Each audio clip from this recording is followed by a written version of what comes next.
Hello, everyone. Welcome to Marketing 459 Personal Selling and Sales Management. In this lecture, let's talk about it's not any specific chapter, but let's talk about the case method, right? The case method. Okay? Of course, the reason I want to talk about the case method in education is because you guys are going to do a group project, right? Your final group project, okay? Whereas your group will work together on working on a case. That's in the appendices of of the textbook, okay? And you have been given the case, If you don't know the case number that you guys are supposed to work on, please let me know ASAP, okay? And you need to work on the case, Basically, you need to read, study very well the case, very familiar with the case materials, right? If you're not sure, go back to my previous slides for previous lecture. The first lecture, actually, I called it chapter zero, the introduction or the syllabus lecture, and where I actually described the detailed requirement of your case for the case. Okay, so you need to work on that case and write the group report, research report on that case with your recommendations and everything. Okay, but here in this lecture, I just want to talk to you about the case method in general. What is a case? What is case study? Okay, so the case method that I want to talk about. Okay, basically, what is a case? A case study, right? So rather than using samples and following a rigid protocol to examine limited number of variables, case study methods involve an in-depth longitudinal examination of a single instance or event or a case. Okay, is a rigid protocol to examine limited number of variables. Okay, that's not what this is. It's a case study involves in-depth longitudinal examination of a single instance or event. Normally, we talk about a company or an event or a part of the company's history and the business situations. That's a case. Okay. And so a case study, what is a case study? It's a systematic way of looking at the events, okay? Also collecting data and analyzing information and reporting the results about an instance, a person, a group, or a company. Okay? The benefit of case study is that it sharpens the understanding of why the instance happened as it did and what might become important to look at more extensively in future research. So that's the benefit of a case study. Okay? Case study dates back many years ago. In the 1880s, Christopher Langdale, right? He was the dean of the Harvard Law School, right? Revived this case method that the early Chinese philosophers used. Okay? Revived that in his law school studies, right? First studied at Harvard's law school, right? Then it slowly won acceptance in the school for business, law, and medicine by many institutions and many countries, right? By the early 20th century, virtually every American law school had adopted Langdale's method, okay? Langdale's method of case study. Okay? You see a lot of in law school, but in business school, we see that a lot also. There's a lot of cases. Okay? So case study. So case study is a research strategy, right? It's an empirical inquiry that investigates a phenomenon within its real-life context. The key here is real-life context, right?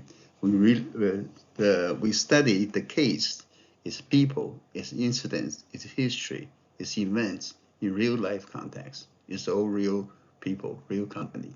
Okay? Single, multiple case studies can include quantitative evidence, reliance on multiple sources of evidence, and benefits from the prior development of theoretical propositions. Okay? You have the case, you have the quantitative evidence, and you can get the information from multiple sources, right? And also you can apply theoretical propositions from prior development. Okay? But case study is not a qualitative research. Okay? It could be quantitative as well. It's not just a qualitative research. Okay? And the case study, some of the critics of it say that it's a small number of cases, small number of cases, no grounds for establishing reliability or generality of the findings, and it's an exploratory tool. That's not necessarily the case. Okay? Sometimes you use a small number of cases, works just fine. You can still get insights, right? And there is no ground for establishing reliability or generality of things, findings. That's not always the case, not necessarily true, because we find that the case results or what we learn from cases can be quite useful, okay? Can be useful in predicting or guiding managers' behaviors, okay? And it's an exploratory tool is also a quantitative analytical tool, okay? And data from, in case study, we get data from multiple sources, not just accounting data, but accounting data, marketing data, and marketing data, production data, and other data. It's a systematic organization of the data is important in case study, okay? In order to prevent the researcher from becoming overwhelmed by the amount of data and losing sight of the original research questions, okay? That's case study, okay? So what about the uses of case study, right? We can use case study to build theory, okay? We can use case study to produce new theory, right? New theory. We can use case study to dispute or challenge existing theory, okay? We can use case study to explain the situation, okay? It can provide the basis to apply solutions to situations, okay? It can explore or describe an object or a phenomenon, okay? It's case study, it's usage of case study, okay? The advantage of case study is that its applicability to real-life, contemporary human situations, okay? It has public accessibility through written reports and case reports and articles published on case research journals. Okay? For example, I have a case published in the Southeast Case Research Journal, and that anyone, any teachers, instructors from all over the world can use, and for their classes. Okay? Its study results relate directly to the common reader's everyday experience. It comes from real life case. Okay? Case study also facilitated an understanding of complex real life situation. Okay? Case study. Okay? Case study, of course, is very important tool at Harvard Business School, right? The Harvard Business School approach to the case methods is very demanding, very engaging, very provocative, and it can let students learn about the skills of leadership. Okay? This is how Harvard Business School case method works, right?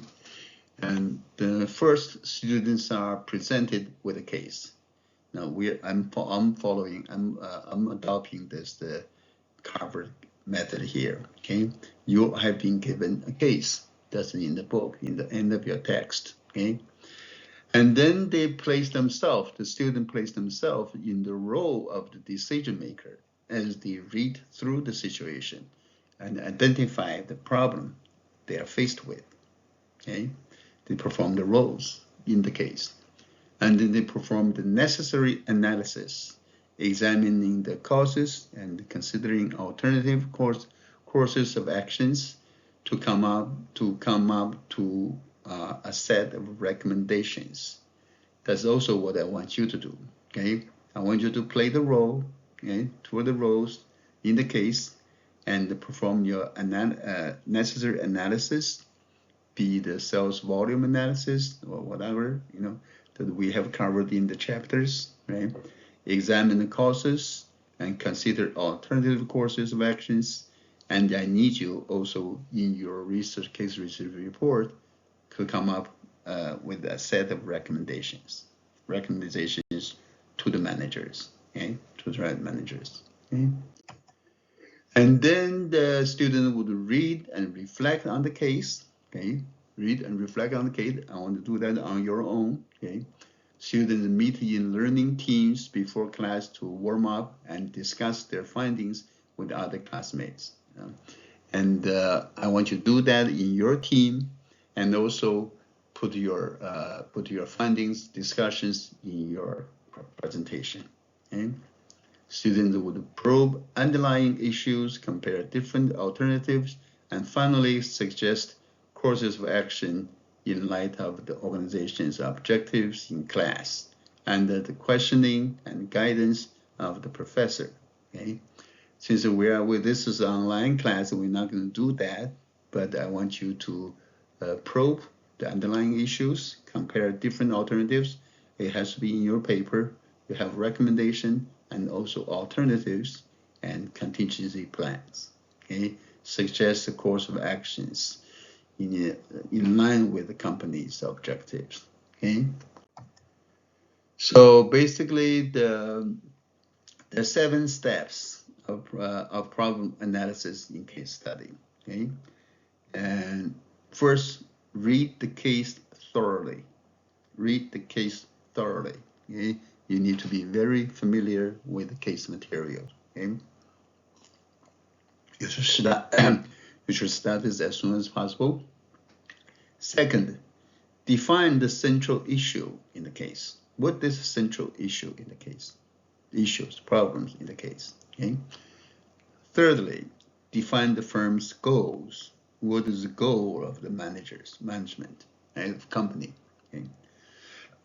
Number 4, identify the constraints to the problem.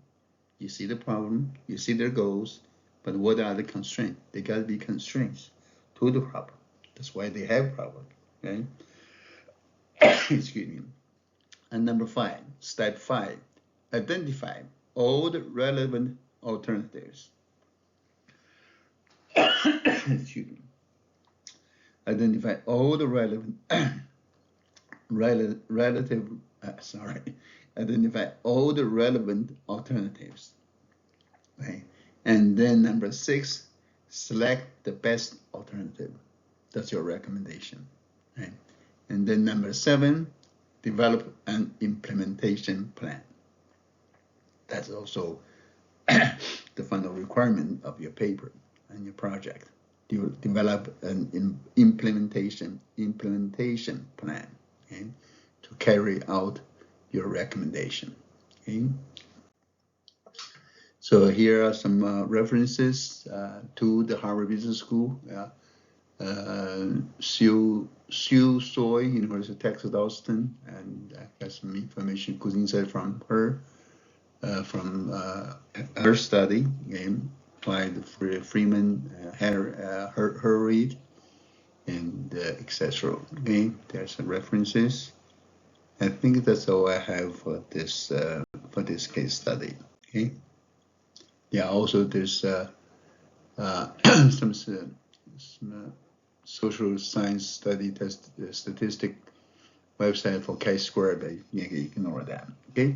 I think that's all I have for this lecture on case studies. Okay. So again, for your group project, okay, read the case, play the role, and think of the constraints, think about the objective of the company, and then after your analysis, come up with your recommendations and your different alternatives, and choose the best alternatives, and choose your action plan, and decide on your contingency plan. That's all I need for you in your group project. Okay? Let me know if you have any questions. Thank you and goodbye.